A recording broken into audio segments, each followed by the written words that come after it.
지난해까지 고공행진하던 인플레이션이 완화되면서 최근 월가에서는 아싸와 인싸 논쟁이 가열되고 있는데요.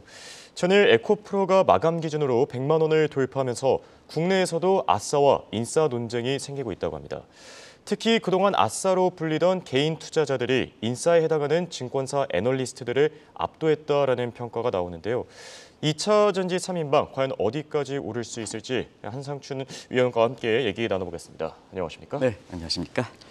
네, 요즘 시장을 보면은 확실히 달러 향방에 관심이 많은 것 같습니다. 오랜만에 달러 스마일 이론이 거론됐다고 하는데 이건 무슨 얘기입니까? 네, 먼저 수혜 피해가 상당히 많아서 이렇게 관계하신 분한테 이렇게 같이 슬픔을 나누고요. 그다음에 국민들이 모두가 나서서 이렇게 수혜 복구를 위해서 노력하는데 경제 방송에서 또 경우에 따라서 오늘 에코프로 주식이 종가 기준으로 110만 원이 넘다 보니까 경제 문제에 있어서는 이게 가장 관심이니까 그렇죠.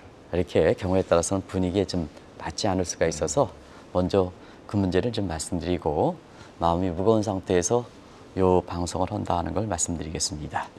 양해를 좀 부탁드리겠고요. 많은 국민들이 이렇게 수해 피해에서 어려움을 당하고 있는데요. 경제 문제를 얘기해서 다시 한번 마음이 무겁다는 걸 말씀드리겠습니다. 어제 그 원달러 환율이 1260원대까지 떨어졌죠. 그래서 갓달러, 킹달러라는 표현을 썼던 분들이 그런 이코노미스트들이 굉장히 예측이 좀 틀리고 있는데요. 지금 달러 가치 관련해서 그동안 많이 얘기를 했고 달러 투자에 대해서 신중을 기해 주십사, 갓달러, 깃달러 나타나지 않습니다 하는 말씀을 드렸었는데요. 새로운 각도에서 월가에서 보면 경기와 주가에 따라서 달러 가치 향방을 이렇게 하는 고전적 이론이 달러 스마일 이론이 이렇게 새롭게 나오고 있습니다. 그래서 이 달러 스마일 이론은 뭘까 하는 측면을 우리가 정 PD가 준비하신 그래프 가지고 한번 보겠습니다. 자, 이쪽에 이제 왼쪽이죠. 크라이시스 부분, 그 다음에 스트롱 리커버리 부분 이렇게 나눌 때, 자, 크라이시스 부분은 사실 경기와 주가가 안 좋습니다. 근데 안전통화로서 달러가 부각되면서 달러가 강세되니까 저렇게 끄트머리가 이렇게 스마일에 왼쪽 것이 올라가는 거고요. 그 다음에 오른쪽은 미국 경제가 아주 좋고 주가가 올라가면 아무래도 미국 쪽으로 자금이 쏠려가는 과정에서 달러 수요가 증가하다 보니까 달러 가치가 올라가는 거거든요. 그래서 양쪽 끝에 주가라든가 경기가 미직지근할 때 지금 같은 상황이죠. 뭐 연착륙, 호황도 그렇죠. 아니고 침체도 아니고 그다음에 주가가 부분에 있어서는 일부 종목만 주가가 올라가고 나머지 법종들은 올라가지 않는 디카플링 현상, 차별의 현상이 많이 나타날 때는 지금의 국면이 US 그로스에서 밑에 스마일의 밑에 부분에 해당되는데요. 그쪽 부분이 바로 달러 인덱스 상에서 보면 주요 통화에 대해서 달러 인덱스가 100m로 떨어졌죠. 오늘은 뭐 워낙 지난주에 1% 이상 하루에 떨어진 반발 매수를 해서 조금 올라갔을 겁니다. 인덱스 기준으로 조금 올라갔는데요. 역시 100m의 선을 유지하고 있습니다. 그래서 달러 가치가 전반적으로 약세를 보이는 상황에서 원달러 환율도 1260원까지 이렇게 떨어지는 모습이다. 그만큼 달러 약세 워낙 강세다 이렇게 됐습니다. 이런 것이 바탕이 돼서 외국 자본들이 한국의 증시에 들어오고 한국 증시가 펀더멘탈 관계없이 대형주 위주로 그다음에 코스닥에서는 지금 외국인들이 오랜만에 사실 다른 요인도 있습니다는 에코프로 주식이라는 2차 전지 주식 사면서 주가가 가장 끌어올리는 가운데 에코프로 또 어제 장 마감 지수로 황제주로 하는 100만 원이 돌파했다 이렇게 됐습니다. 자, 이제 본격적인 주제로 넘어가 보겠습니다. 최근 월가를 보면은 아싸와 인싸 논쟁이 가열되고 있다고 하는데요. 상황이 어떻길래 이런 표현들이 나오는 겁니까? 네, 어제 오늘에 거쳐서 세계 증시에서 보면 중국과 중화경제권 증시를 제외하고는 대부분 다 올랐습니다. 물론 이제 사회주가에서 지금 푸틴이 휘청휘청하고 있는 러시아 주가는 떨어졌습니다는 거의 모든 주가에서 중국과 중화경제권 주가가 전부 안 좋습니다. 거기에 어제 에코프로 주식에 의해서 사실 국내 증시가 좋은 것처럼 생각하지만 한국의 코스피도 그의 영향을 받아서 코스피 지수 자체는 아마 떨어졌을 거로 기억됩니다. 그런 모습을 보이고 있는데요. 나머지 증시는 다 좋았습니다. 그러면 나머지 증시는 좋은데 시장에서 이렇게 보면 그 세계 증시를 끌어올릴 만큼 호재가 있었느냐? 호재가 없었습니다. 그럼 뭐에서 올라가느냐? 시장의 힘에서 올라갔습니다. 즉 미국 증시의 보도 주요 지표 발표는 거의 다 마무리됐지 않습니까? 예, 그렇죠. 물론 실적 발표에서 실적이 발표하고 있습니다. 눈에 띈 많은 실적 발표가 주가가 끌어올릴 만한 주가는 실적 발표도 없었거든요. 그렇죠. 근데 또 페드 임차 입장에서는 다음 주에 있는 7월 페드 회의를 앞두고 페드 인사들이 말을 닫는 브레이크아웃 기간입니다. 예. 그런 가운데서 세계 증시가 중화경제권 주식 그다음에 러시아 주식을 제외고는 올라가는 데는 시장의 힘에서 올라갔다. 그러면 그러다 보니까 시장은 누굴까 하는 측면에서는 예. 사실은 지금의 미국과 관련해서 인플레와 관련된 금리 인상 관련해서 전문가라 하면 아무래도 제1선 목표를 갖고 있는 중앙은행이죠. 예. 그래서 파월 의장이라든가 페드 인사라든가 그다음에 소위 공부했다고 하는 이코노미스트들 이런 사람들이 이제 인사 전문가가 아닌가 예. 이렇게 이제 보고 있고요. 시장이라는 것은 반드시 그렇지 않습니다. 아웃사이더 이렇게 얘기했습니다. 그래서 연준 밖에 있는 월가의 시장 참여자들인데요. 바로 시장의 힘에서 주가가 올라가는 양상을 보이고 있다 이렇게 됐습니다. 예. 결과적으로 보면 경제 분석하고 증시를 분석하는 애널리스트들이 시장에 주도권이 없다는 얘기입니다. 주도권이 없다. 주도권이 있으면 시장의 흐름에 대해서 역행적 선택을 해야 되는데요. 게임 세일에서 보면 예. 지금은 시장의 흐름에 끌려간다. 순응적 선택으로 바뀌고 있다. 그런 과정에서 지금은 페드라든가 그다음에 사실 그 이코노미스트들도 소위 인사라는 사람들이 아웃사이더의 시장의 그립을 주도권을 뺏기는 상태다 이렇게 됐습니다. 예. 그러다 보니까 페드 그 통화 정책에서 보면 자 경기라든가 물가라든가 고용 지표라든가 이걸 페드 인사들이 잘 예측을 해서 정확성에서 신뢰가 받쳐졌을 때 시장을 주도하는 거거든요. 그러니까 시장을 주도해서 역행적 선택을 할 수 있는 입장인데 이걸 뭐 시청자 여러분 굳이 물가라든가 이런 측면에 전부 신뢰를 있다 보니까 시장에 끌려가는 모습을 보인다. 그러면 시장에 끌려가는 사람에서 에코프로 주가처럼 지금 110만 원이 올라갔다 하면 이때에 정확한 애널리스트의 신뢰를 바탕으로 해서 이것이 앞으로 어떻게 될 것인지 이렇게 해야 되는데 예. 국내에서 보면 애널리스트조차도 정작 틀리더라도 지금 시점에서 시장 참여자들이 굉장히 필요로 할 때 자료를 내야 되지 않습니까? 그렇죠. 자료를 손들고 있다는 사람이 본분들이 책임을 어렵지 않습니까? 그러다 보니까 파월이든가 페드 인사들도 시장에서 상당히 아리까리하고 이렇게 할 때 좀 주도권을 이용해서 그립을 져서 이 문제에서 시장의 불확실성을 해소하기 위해서 통화정책이라든가 라이스 리조트를 기능하는데 그 사람들이 못한다. 그게 뭐냐? 연준 폐지하자. 제2의 연준 설립 운정이라든가 파월도 교체하자. 이런 얘기가 나온다 이렇게 됐습니다. 예. 그래서 시장의 힘에 의해서 소위 아싸라 하는 시장의 힘에서 주가가 올라가는 모습을 보이고 있다 이렇게 됐습니다. 네. 이렇게 아싸와 인싸 얘기가 나올 정도로 지금 연준 그리고 중앙은행들이 그립을 못 잡고 있다는 건데요. 지난 6월 FOMC 회의 그리고 파월 의장의 발언이 지켜질 가능성이 낮아져서 이런 현상이 더 심해지는 거 아닙니까? 6월 회의에서 점도표상으로 보면은 예. 사실 기준금리 최고금리가 5.75 나왔죠. 그러면 6월에 동결될 때 5.25죠. 예. 노멀 스텝으로 이렇게 소위 베이비 스텝으로 하면 두 차례 정도 연준이 연내 금리를 올린다 하는 게 점도표상으로 나타났죠. 예, 맞습니다. 그다음에 파월 의장이 4원에 걸쳐서 중앙은행 총재라는 사람이 어떻게 연내 두 차례 인상하냐. 이거 구체적으로 언급하는 게 아니거든요. 예. 근데 두 차례 인상했지 않습니까? 근데 자 연내 두 차례 정도 인상한다면 이렇게 하면 지금 시장이 올라가지는 못할 거로 이렇게 보이거든요. 그렇죠.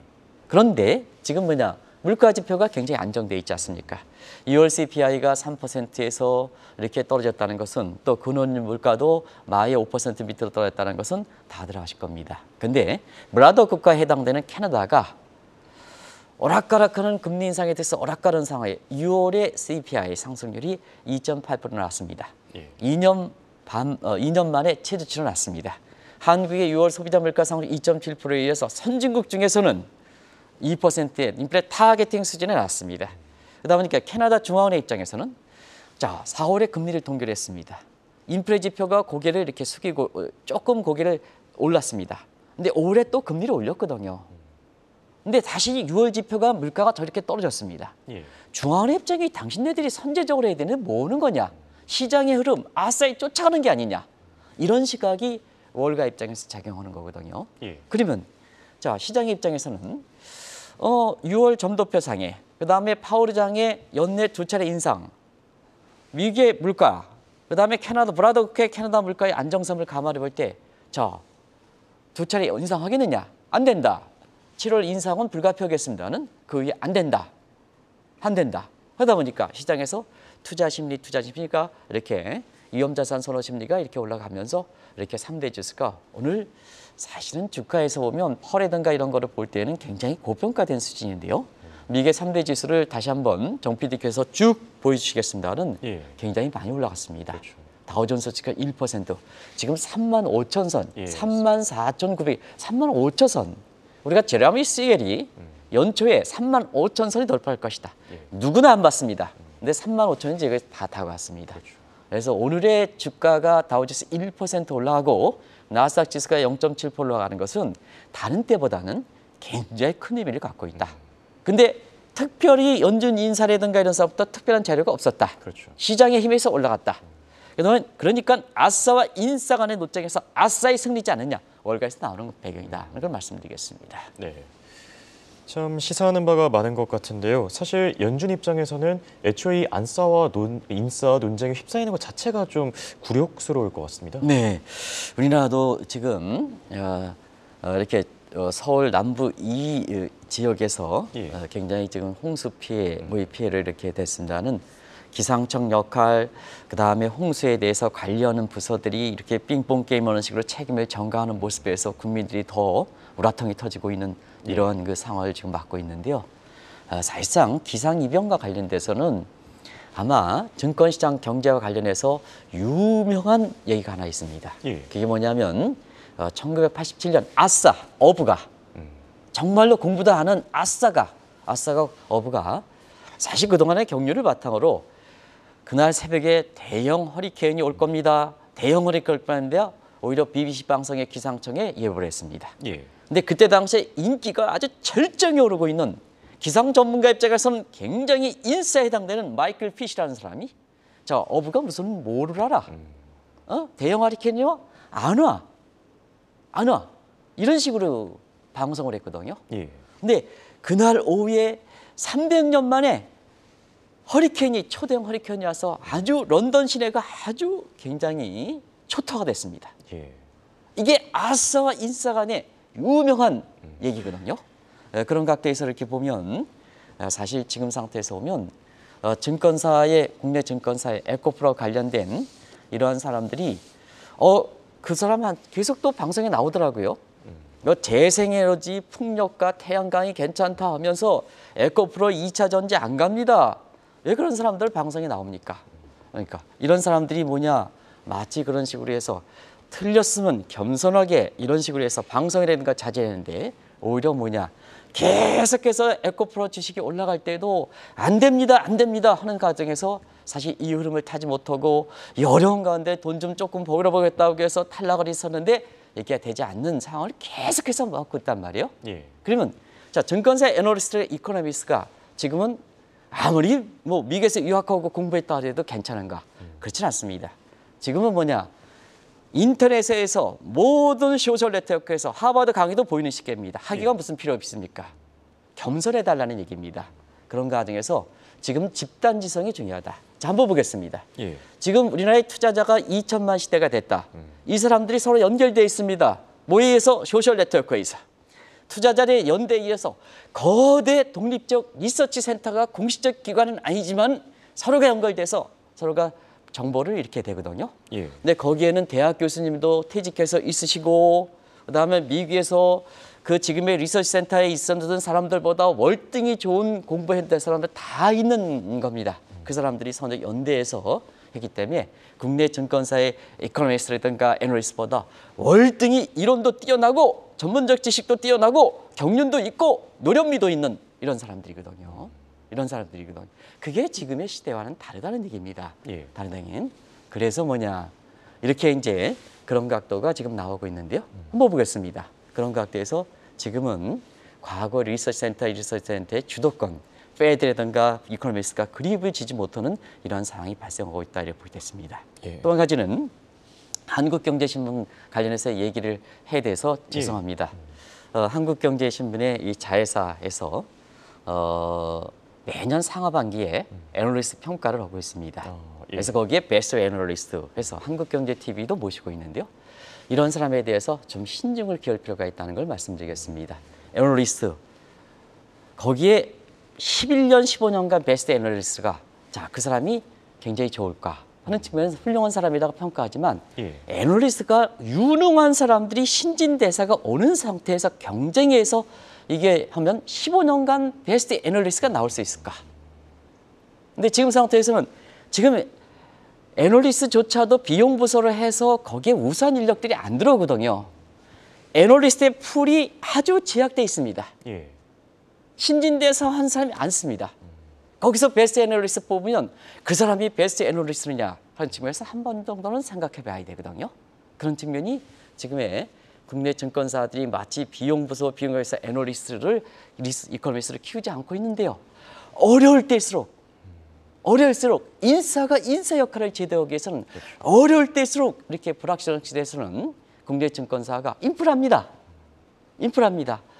제대로 분석해서 그 증권사 고객들한테 제대로 신뢰가 있는 보고서를 내줄 때에는 지금과 같은 올해 상반기에 애널리스트라든가 인커머스 증권사에 이렇게 분석해서 나오면 실적이 악화되는 이런 모습이 되겠습니까? 하는 과정에서 각 증권사의 오너라든가 CEO라든가 당장 수익만 생각하지 말고 자본시장 발전이라든가 이런 측면에서 진짜 고객을 위한다면 이렇게 애널리스트라든가 이코노미스트 같은 비용 부서가 아니라 하나의 인프라적인 지속 가능한 경영 여건의 일환으로 꾸준히 투자해야 되고 거기에 애널리스트의 풀이 많을 때 베스트 애널리스트가 나온다. 그분에 대해서는 하지만 지금처럼 애널리스트가 쪼그라든 상태에서 15년간 베스트 애널리스트 봐서 그 사람에 대해서 신뢰가 뭐가 있겠느냐 하는 측면에 한 번 정도 생각해 볼 필요가 있다는 걸 말씀드리겠습니다. 알겠습니다.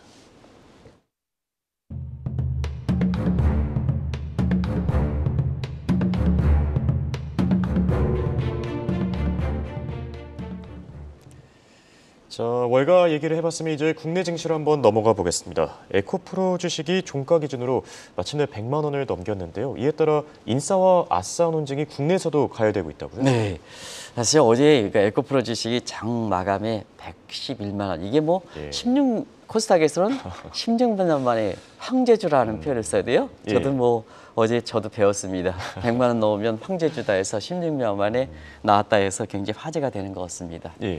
사실 이것을 두고 올해 들어서 1년간은 1500% 우리가 좀 지난 7월 초에도 말씀드렸고 올해를 기준으로는 10배 1000%가 됐다 해서 어마어마 이렇게 수혜 필요해서 어려운 가운데도 어쩔 수 없이 이 방송을 다시 한번 할 수밖에 없는 이런 상황을 맞고 있는데요. 아시겠습니다는 어제 그러는 가운데 국내 증권사의 애널리스트 관련된 애널리스트들이 에코프로 내지는 한국 2차 전지에 대해서 좋은 각도로 쓴 보고서가 하나도 없더라고요. 제가 하나도 없더라고요. 이렇게 유명인 사람일수록 하나도 없더라고요. 제가 애널리스트만 얘기했습니다는 증권사 오너라든가 그다음에 CEO조차도 사실 그렇습니다. 그래서 인사이드에 해당되는 이코노미스트라든가 펀드매니저라든가 애널리스트 이런 사람들이 한국 2차 전지에서 긍정적으로 얘기한 사람이 드물다 하는 걸 말씀드리겠습니다. 반면에 아웃사에 해당되는 소위 배터리 아저씨 이렇게 배터리 아저씨라 그래요. 그래서 요즘은 신드롬이 걸려 있대요. 장중 마감으로 이렇게 110만 원이 넘다 보니까 이분이 얘기가 진짜 맞았다. 진짜 전문가다. 하지만 사실 아웃사이더로 이렇게 취급을 받았습니다. 그래서 배터리 아저씨라든가 일반 투자가들이 시장에 이렇게 해서 어제는 그런 것 같습니다. 장마감이 110만 원 하니까 인사이드에 비해서 아싸 시장의 힘이 크다. 개인 투자가들이 대승리했다. 배터리 아저씨가 대승리했다 이런 쪽에 얘기를 하는 것 같습니다. 새겨서 드실 필요가 있다 하는 것을 제 개인적 얘기는 말씀을 드리지 않겠습니다. 근데 결국 올해 상반기 증권사의 실적을 보면 중국에 대해서 어떻게 생각하느냐. 어제도 이제 중국에 대해서 어떤 사람들 1분기 성장률이 4.5%, 2분기 성장률이 6.3%니까 증권사 보고서에서는 일부 증권사 보고서 중국 경제 회복되고 있다. 말도 안 되는 보고서가 나왔는데요. 사실 기저효과라든가 그다음에 외국인이 이탈되는 디입대에서 이걸 상세하게 우리도 어제 분석해 드렸습니다는 이런 걸 감안해서 질적인 분석을 해야 되는데요. 단순히 성장률이 4.5에서 6.3% 올라갔다. 그것도 대형 증권사에서 중국 경제 회복된다 하는데 정작 세계 증시에서 보면 시장에 힘에 가지고 이렇게 주가가 올라가는데 중화경제권 중국 증시는 떨어졌거든요. 이런 쪽에 나오는 보고서들이 지금 나오고 있는데요. 사실 중국 증시에 대해서 어떤 포지션을 취했느냐, 또 중계 2차 전지 ETF라든가 하는 게 어떤 포지션을 취느냐에 따라서 상반기 증권사의 또 자산운용사 실적의 명암이 많이 갈리는 모습이다. 이렇게 보시면 됐습니다. 그러다 보니까 어쩔 수 없이 중기 2차 전지라든가 이런 거에서 이렇게 부정적으로 봤던 것이 결과적으로 보면 다시 한국 2차 전지와 관련된 상품을 내놓고 있지 않습니까? 내놓고 있는데요. 여기서 탓할 필요는 없습니다. 예측이 틀릴 수도 있고 막을 수 있습니다. 과감히 인정해서 고객을 위해서 새로운 이렇게 한국 2차 전지를 상품을 내놓는 것은 바람직하다 하는 생각이 드는데요. 또 이걸 가지고 참패했다, 그다음에 자아의 반성이다, 이런 시각으로 하는 것은 자본시장 발전을 위해서 도움되지 않는다는 걸 꼭 좀 말씀드리겠습니다. 알겠습니다. 자, 소위 말하는 인싸에 해당하는 이 이코노미스트들 그리고 애널리스트들이 왜 이렇게 흔들리고 있을까? 사실 이 과거 분석에 너무 집착하고 있다, 틀에 얽매여 있다, 이런 평가도 있지 않습니까? 눈의 방송을 통해서는 사실 종전의 이론, 재무 이론 마찬가지로 PR과 PBR이든가 이런 규범, 그다음에 과거로부터 내려오는 관행, 그리고 오늘이든가 이런 경륜 있는 사람들, 이렇게 과거에 집착하는 이론, 중국 과거에 6%, 이번에 6%면 과거로 돌아가겠다, 이런 쪽의 시각들이 맞지 않는 뉴노멀 환경이다, 이렇게 보시면 되겠습니다. 이론과 규범과 과거의 기득권이 이렇게 통하지 않는다면 집단지성이 필요한 거죠. 열린 지성, 오픈 나리지가 필요한 거죠. 이런 과정에서 시장의 힘, 개인 투자가들, 소위 아싸라는 사람이 이기는 거다 하는 걸 말씀드리겠습니다. 그런 과정인데요. 뭐 아시겠습니다는 자, 두 가지만 시사점을 던져주겠습니다. 지금 에코프로 주식가에서 PR로 보면 적정퍼에 비해서 높아다. 그런데 이 문제에 대해서는 제가 말씀드리겠습니다. 기업은 가치를 창출하는 겁니다. 그런데 지금 시점에서 가치를 창출하는데 투자는 미래인데 지금의 입장에서 퍼를 적정퍼가 이렇게 산출하는 게 되느냐 하는 문제는 자, 그건 한번 생각해 볼 필요가 있다는 걸 말씀드리겠습니다. 기업은 계속해서 가치를 창출하는 겁니다. 적정 가치라는 게 어디 있습니까?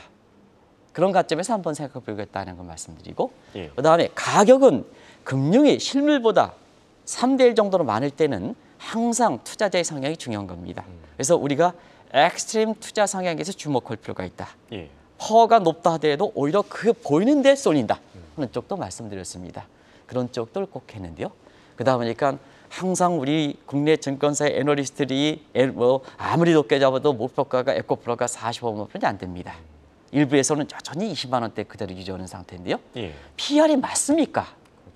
PR이 맞습니까? 이미 나왔던 주가 대비해서 이미 나왔던 재무의 이론에서 수익 가지고 하는데요. 그건 잘못되어 있다는 걸 말씀드리겠습니다. 그래서 지금도 헷갈리실 겁니다. 기존의 점유율은 퍼를 보면 진짜 에코프로 주식이 높죠. 그래서 높다, 고평가로 나오는 거고요. 그다음에 지금 새롭게는 프라이스 드림 레이셔라든가 미래 잠재 가치를 생각하는 이런 쪽을 보면 아직도 갈 길이 많다 하는 그런 시각이 지금의 에코프로와 관련된 한국의 2차 전지관점 3인방의 지금의 모습이 아닌가 생각합니다. 네. 여기에 또 국내 증시뿐만 아니라 월가에서도 에코프로를 보는 시각이 달라졌다고요? 네, 에코프로 주식이 코스닥에 상장돼 있는데도 불구하고 지난 7월 초에도 그때도 이렇게 에코프로의 고평가 증권사의 목표가가 45만 원이 이렇게 놀빛 됩니다. 그때도 한번 방송해 드린 적이 있습니다. 근데 외국인들이 월가의 시각이 비록 코스닥 업체이지만 에코프로에 대해서는 주식은 과연 한국도 이런 에코프로 같은 주식이 있을까 하는 쪽으로 방송해 드렸습니다. 근데 지금 거기에 첨부돼서 사실 외국인들이 한국 2차 전지에 대해서 생각하는 면을 시청자 여러분 다 아시겠습니다는 세 가지 섹터별로 한번 보여드리겠습니다. 일단 산업적 측면을 보여드리겠습니다. 요즘 테슬라 개성 얘기 나오죠. 그렇죠.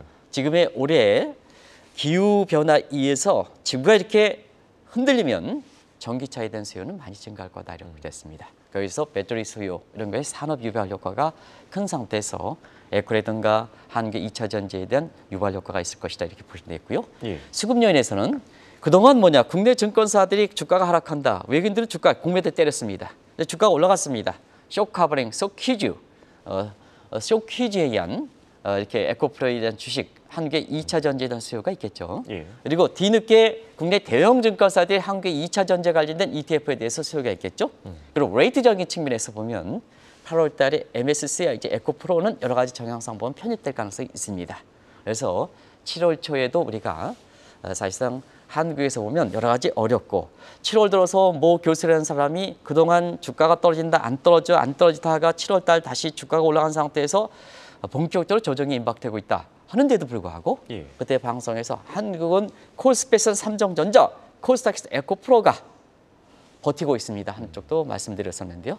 어쨌든 8분 시간이 없기 때문에 8과 같이 하면 지금은 사실은 인싸는 겸손해야 되고 아싸는 지금 상태에서는 사실 시장의 힘을 너무 믿지 말고 지금 어느 정도 수익이 많이 나셨으니까 앞으로 에코프로 주식 2차 전지에 발달하더라도 한 번 정도는 좀 차익을 실현해 주십사 하는 이런 말씀을 꼭 좀 드리겠습니다.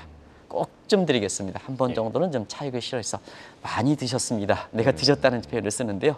그런데 1,500% 1년간 하고 그런 상태에서는 좀 이렇게 좀 균형의 추를 위해서 사실 이득을 실현하는 것도 좋은 기회가 아닌가 하는 생각이 듭니다. 반드시 에코프로가 나빠서 그런 건 아닙니다.